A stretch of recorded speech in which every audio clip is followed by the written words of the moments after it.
my dear friends. So far, we have discussed some basic concepts in chemistry, electrochemistry, and some special lectures have been discussed. Now, we are switching to the third chapter, that is solution. In this, we have to talk about a number of things, especially concentrations of solution, Raoult's law, Henry law, colligative properties. All these are very essential as far as board examination or NEET JEE is concerned. Now, before talking about all those things, let us start with what do you mean by a solution? Solution actually it's a homogeneous mixture. तीन बातें आपको याद रखनी है इसमें. Number first is it's a homogeneous mixture.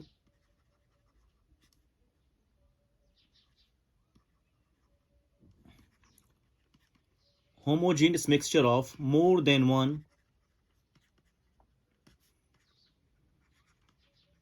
compounds, more than one compounds. लेकिन ये जो कंपाउंड्स हैं ये नॉन रिएक्टिंग होने चाहिए. Compounds must be non-reacting. And number third is composition जो है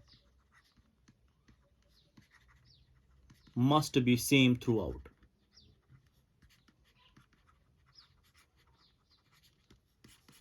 So तीन बातें आपको याद रखनी है as far as solution is concerned. First point is solution is basically a homogeneous mixture. मतलब सिंगल फेज सिस्टम है. It consists of more than one compounds और वो जो compounds हैं they are non-reacting. They do not react with each other. And number third is जब ये solution बनता है तो composition जो है वो same होनी चाहिए throughout that solution. Such a thing, such a homogeneous mixture we call as solution. For example, आपके पास एक कंटेनर है. उस कंटेनर में सपोज आपके पास पानी है. पानी में आप डालते हैं सोडियम क्लोराइड. सोडियम क्लोराइड जो है it will dissolve in water to form brine water, brine solution. So what is the thing is, अगर आप यहां पे देखेंगे इस जगह कंपोजिशन, सपोज कंपोजिशन क्या होता है, let me tell you. Composition is actually species present and their relative amount.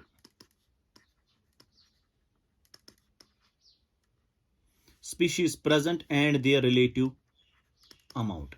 कौन कौन से स्पीशीज प्रेजेंट है, उसका रिलेटिव अमाउंट क्या है, वी कॉल दैट कंपोजिशन. वही कंपोजिशन जो है वो through out that solution constant रहनी चाहिए, सेम रहनी चाहिए. उसका मतलब ये हुआ अगर आपने पानी और NaCl को मिला दिया, एक मिक्सचर बना दिया, तो ये सिंगल फेज सिस्टम बन गया, होमोजीनियस बन गया. अब NaCl वाटर रिएक्ट नहीं करते तो इट्स अ सोल्यूशन नाउ. अब अगर इस जगह आप देखेंगे, इस जगह कौन कौन से स्पीशीज प्रेजेंट हैं, वाटर और NaCl है, ठीक.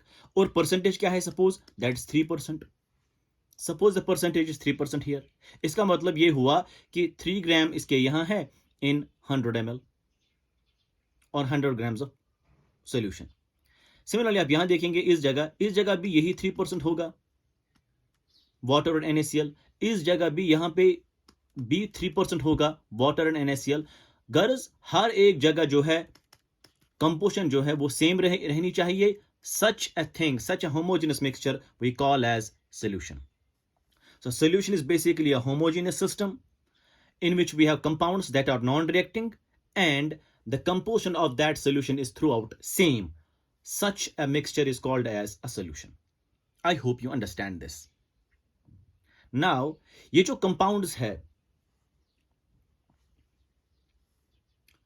ये जो compounds है उनको हम बोलते हैं नाम components. So we will now talk about classification. ये जो सोल्यूशन है इसको क्लासिफाई किया गया है into different categories. So classification,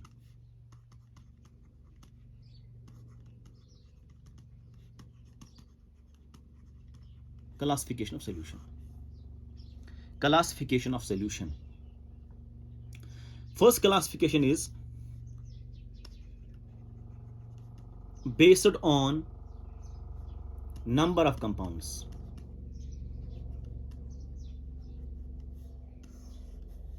पहली क्लासिफिकेशन सॉल्यूशन की ये है, it's based on number of compounds.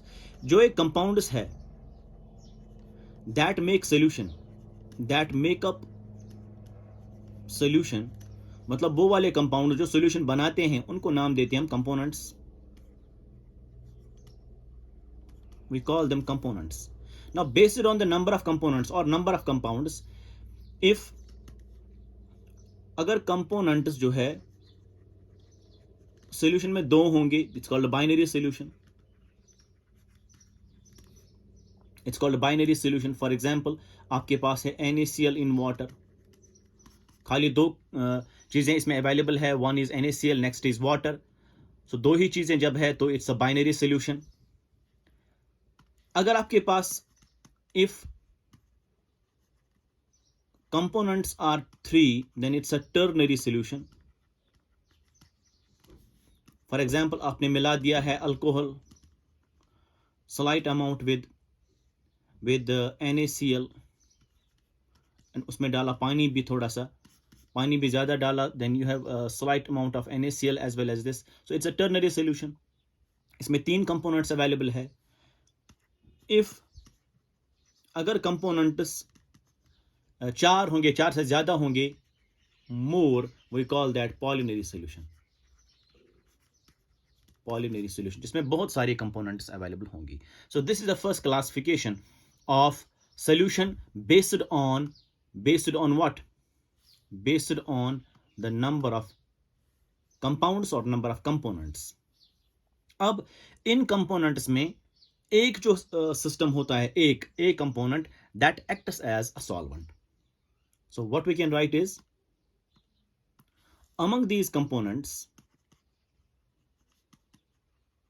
among these components, one component is called solvent.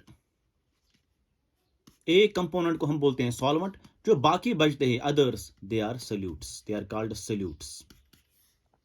So we have solvent and we have now solutes. Solvent क्या होता है? Solvent is basically one of the components of that solution, and बाकी जो component बचते हैं वो सारे, उनको बोलते हैं नाम solutes. Now how do you recognize a solvent and solutes? How can you recognize these? Let's have a look. एक पॉइंट आपको याद रखना है यहां. पॉइंट नंबर 1 is if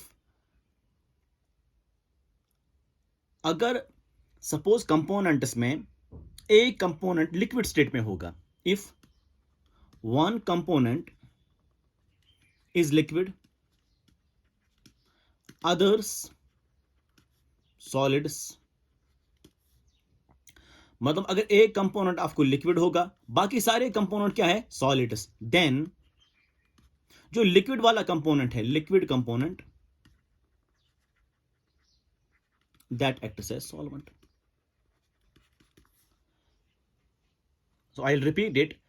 जो कंपोनेंट्स अवेलेबल है सॉल्यूशन में, चाहे 2 है बाइनरी में या 3 है टर्नरी सॉल्यूशन में, उन सब में एक कंपोनेंट जो होता है दैट एक्ट्स एज सॉल्वेंट, उसको नाम देते हैं सॉल्वेंट, और बाकी जो बचते हैं कंपोनेंट्स उनको नाम देते हैं सॉल्यूट्स. अब कैसे आप रिकॉग्नाइज करेंगे कौन सॉल्वेंट होगा कौन सॉल्यूट होगा? तो आपके लिए एक पॉइंट है, अगर इन कंपोनेंट्स में एक कंपोनेंट का स्टेट जो है वो लिक्विड स्टेट होगा, बाकी कंपोनेंट्स का सॉलिड स्टेट होगा, जो लिक्विड स्टेट वाला कंपोनेंट है that acts as solvent. This is important, that acts as solvent. So liquid component जो है, liquid component acts as solvent. ये बात आपको ध्यान में रखनी है. अब अगर लिक्विड कंपोनेंट जो है एक से ज्यादा होंगे, now if we have two liquids, if two liquids are there, if two liquid components are there, then तब क्या करेंगे आप? तब आप ऐसे करेंगे, सपोज ए कंपोनेंट है, ये भी लिक्विड है, बी कंपोनेंट है, ये भी लिक्विड है, ठीक। जब आप मिलाएंगे इनको तो कौन एक्ट करेगा? सॉल्वेंट, हमें ये बताना है। अगर ए एक्सेस में होगा, बी स्मॉल होगा, देन जो ए है, ए जो है, A acts as what? A acts as solvent. मतलब जो एक्सेस में अवेलेबल होगा, जो लिक्विड एक्सेस में अवेलेबल होगा, दैट एक्ट्स एज सॉल्वेंट।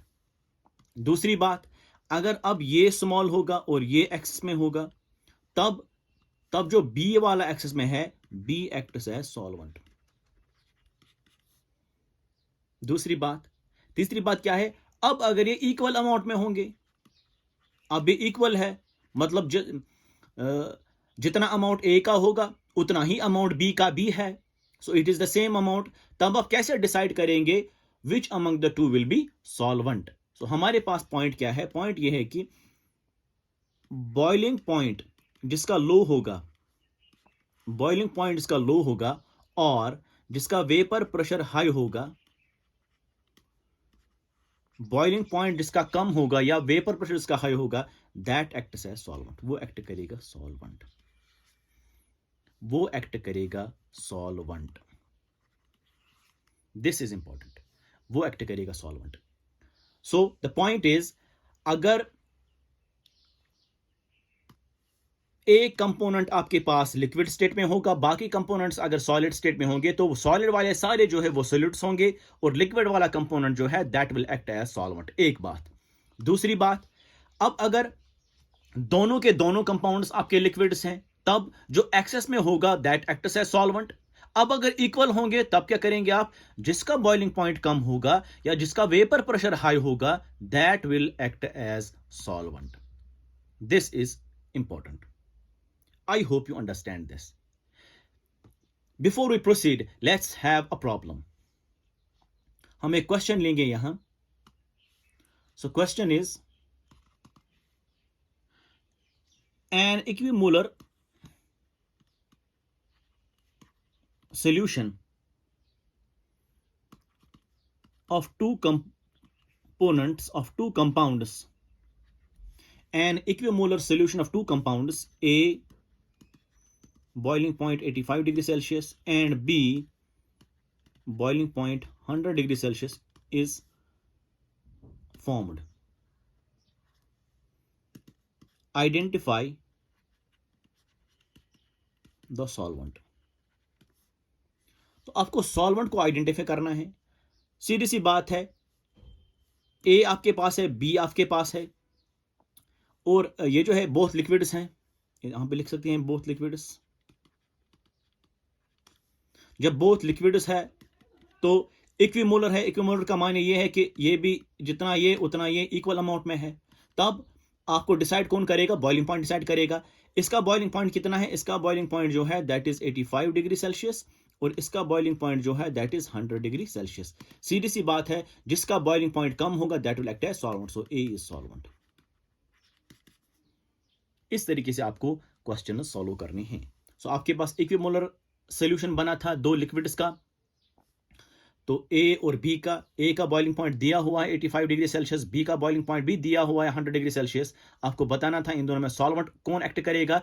तो आपके लिए पॉइंट ये है कि जब ये लिक्विड इक्विमोलर में है, मतलब जितना अमाउंट ये उतना ही अमाउंट ये भी, तब कौन डिसाइड करेगा? It is decided by the boiling point और वेपर प्रेशर। यहां पे बॉइलिंग पॉइंट दिया हुआ है, तो इसका बॉइलिंग पॉइंट कम है, इसका मतलब ए एक्ट करेगा solvent. I hope you understand this. Next, ये पहली क्लासिफिकेशन हो गई थी of solution. The first classification was on the basis of what? On the basis of number of compounds or number of components. The second classification we will be talking about, number 2, is based on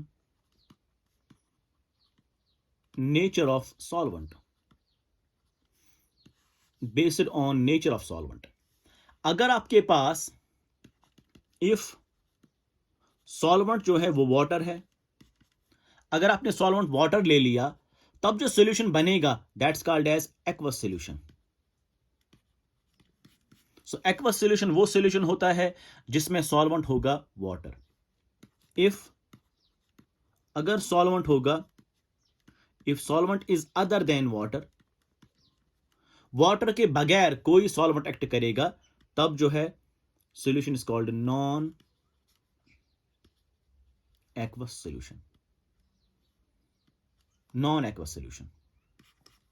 for example, अगर solvent होगा carbon tetrachloride, chloroform होगा, hexane होगा, heptane होगा, benzene होगा, ये सारे जो है ये अल्कोहल होंगे, ये सारे वाटर के बगैर सॉल्वेंट्स है, तो इन सॉल्यूशंस का हम नाम देते हैं नॉन एक्वस सॉल्यूशंस। अगर वाटर सॉल्वेंट होगा तब जो सॉल्यूशन है दैट इज एक्वस सॉल्यूशन। ये दूसरी क्लासिफिकेशन हो गई। अब तीसरी क्लासिफिकेशन क्या है? Third classification is based on physical state of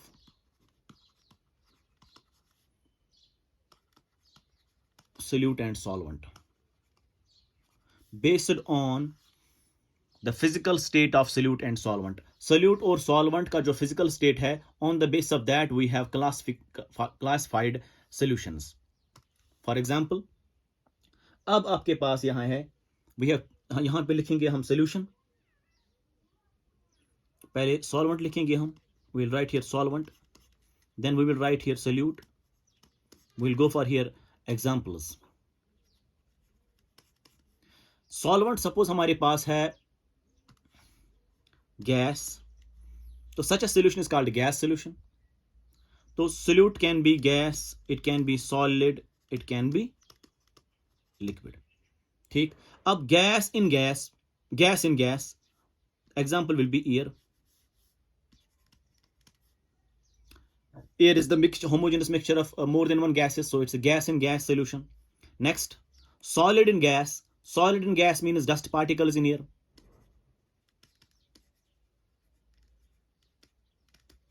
Dust particles in air या smoke particles in air. Smoke particles in air. Smoke particles in air या dust particles in air, provided they might make up a solution. They make up a solution. ठीक, तीसरी बात, liquid in gas. Liquid in gas means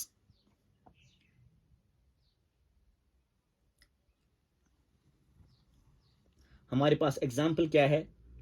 that is humidity in air. Humidity which means water vapors in air, water droplets in air, that's liquid in gas solution. तो ये एक type है, इसको बोलते हैं हम gas solution, we call it a gas solution. These are the examples. And next हमारे पास है लिक्विड सोल्यूशन। तो लिक्विड सोल्यूशन में सॉल्वेंट हम लिक्विड लेते हैं, and it can be again gas, it can be liquid, it can be solid. तो gas in liquid, what is the example? Gas in liquid which means carbonated beverages, carbonated beverages मतलब cold drinks आपके पास है, cold drinks. Cold drinks में क्या है? Gas भरी हुई होती है उस पानी में। Liquid in liquid means alcohol in, suppose methanol in water. ठीक, अब सॉलिड इन लिक्विड क्या होता है? NaCl इन वाटर या sugar in water. These are the examples of gas in liquid solution. तीसरा जो टाइप ऑफ सोल्यूशन है on the base of physical state, that is जब ये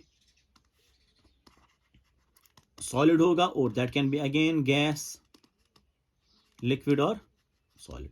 सो solute can be again gas, liquid और solid, and you have the solid solution. This is called solid solution. जब solvent solid होगा तो solid solution है, जब solvent liquid होगा तो लिक्विड सोल्यूशन है, जब सॉल्वेंट गैस होगा तो गैस सोल्यूशन है।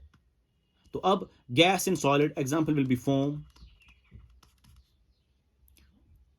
Liquid in solid, that is basically hydrated salts,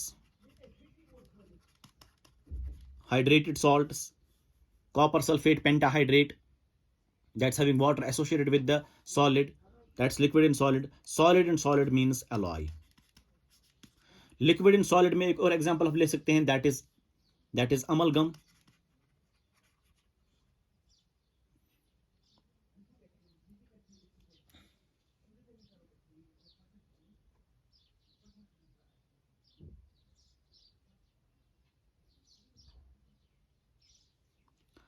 तो इस तरीके से जो है, these are some of the examples. Hydrated salts is the example. Alloy is the example. Alloy is a homogeneous mixture of more than one metals. The metals are solids. This is the example. I hope you understand it. I hope you understand that this is the classification of solution. So I'll repeat it again. Solution जो है उसके we have classified solution into many types based on number one, that is the number of components. Number second, we did talk of based on the nature of solvent. अगर water होगा तो aqueous, अगर other than water होगा तो non-aqueous. And based on the physical state of solute and solvent, we have three types of solutions. Number one is gas solution, liquid solution, and solid solution. So gas solution तब नाम दिया जाता है when the solvent is gas, and we have liquid solution when the solvent is liquid. We have solid solution when the solvent is solid.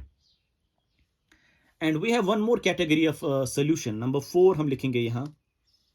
Number 4 is based on dissolution. Based on dissolution.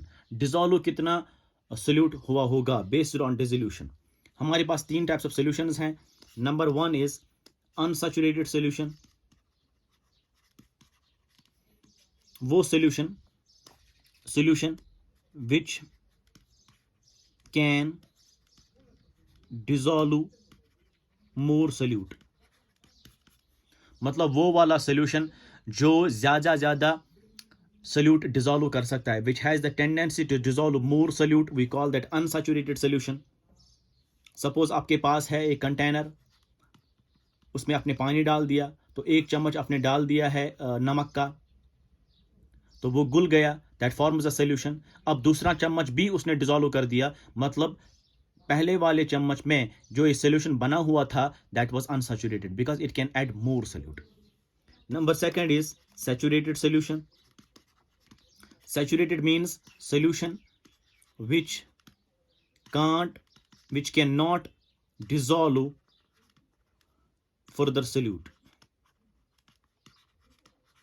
जो further solute जो है, और अगर डालेंगे आप solute इसमें, वो dissolve नहीं करेगा. इसका मतलब आपने 1 चम्मच पहले डाल दिया था, सोल्यूशन बन गया, दूसरा चम्मच डाल दिया था, वो भी सोल्यूट बन गया, तीसरा चम्मच जो है इसने डिसॉल्व नहीं किया, वो नीचे बॉटम में रह गया. इसका मतलब 2 चम्मच डाल के जो सोल्यूशन बना था, that was saturated.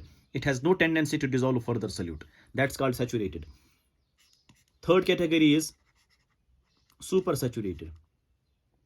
Super saturated का मायने क्या है? सुपर सैचुरेटेड सोल्यूशन मतलब you have a 2-phase system. Super saturated is actually 2-phase system formed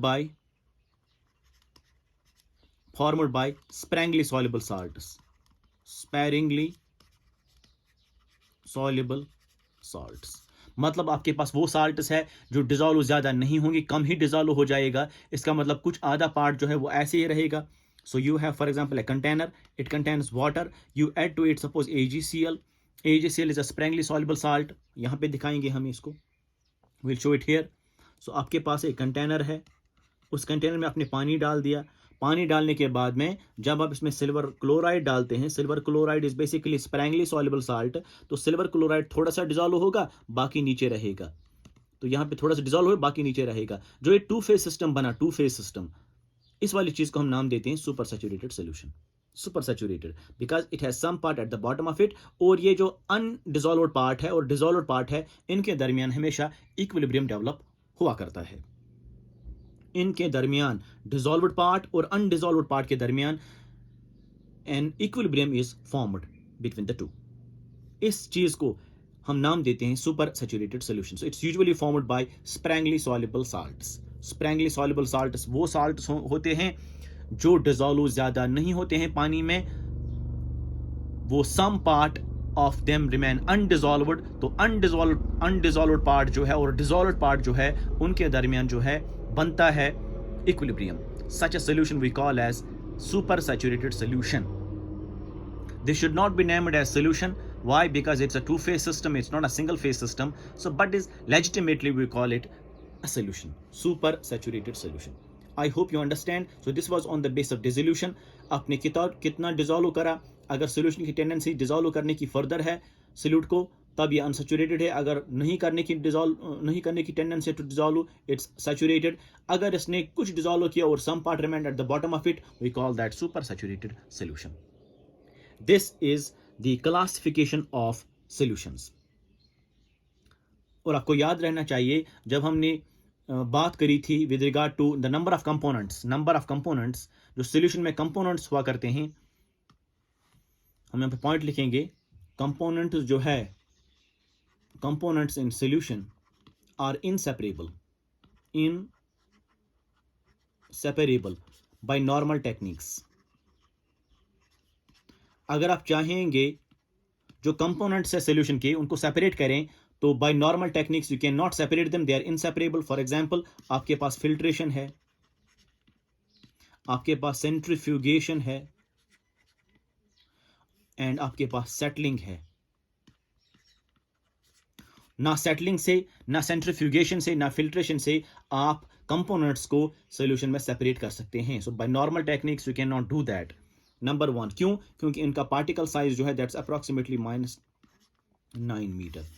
molecular size, जो पार्टिकल्स का साइज होता है कंपोनेंट्स में, दैट्स ऑफ मॉलिक्यूलर साइज, वो कितना होता है? Approximately 10⁻⁹ metre.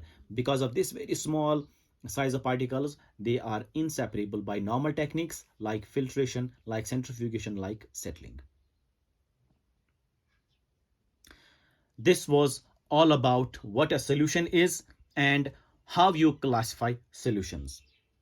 Next, we shall be having an important topic that will be on concentrations of solution, and that's an important topic because NEET, JEE, and all the physical chapters of whether it belongs to 11th class or 12th class, they are based on concentrations, and mole concept is very much useful there.